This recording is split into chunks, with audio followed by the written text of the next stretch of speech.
Thank you very much, Mr. Chair. Fellow speakers and guests. Evaluating an F1.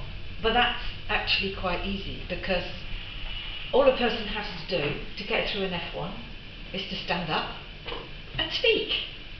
And this speaker did it last time. So I already knew this speaker was going to pass. However, the whole point of starting the journey is to learn and to figure out what we need to do to improve. So that's the purpose of the F1, having the courage to stand and then figure out what do I do next time. So this speaker had already cracked the evaluation, which is not always easy, and even some speakers that have been speaking for a while sometimes get up and in the excitement forget the salutation. And this salutation is really important to make sure we've got the audience's attention and they're with us, not still with their phones and gadgets and watches. And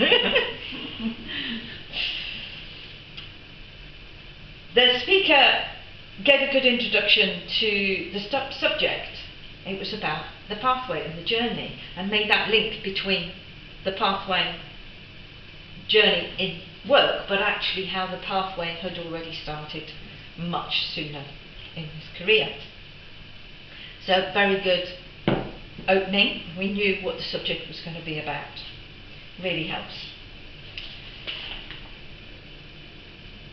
And the speaker made a statement in his speech about the fact that he'd already received feedback that his speech was clear and concise.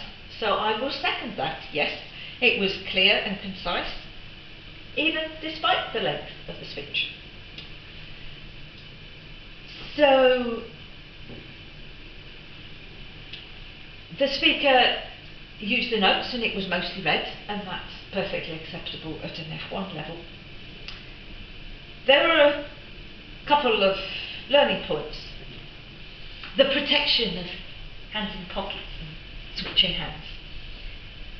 So even if you're on the phone, then the other hand can be relaxed, or on the lectern, not grabbing hold of the lectern, but on the lectern, and that will already open up the posture to make it more relaxed.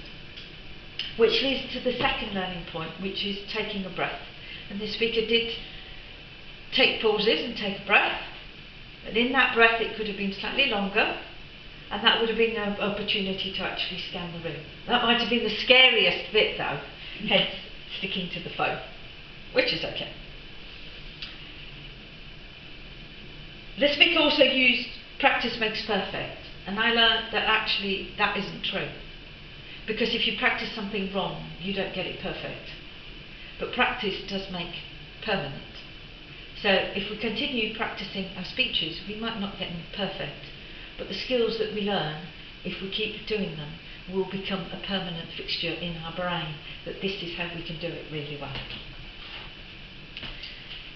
The speech had a very good ending and summary through a quote. It's a very good way to end and made it really clear. So very well done for well delivered F1. Continue to F2, which is going to be about construction, and it's already there. The speaker got the construction. We had a clear beginning, we knew what we were talking about, and the subject was in the middle and already had a good ending. So the next speech should be easy.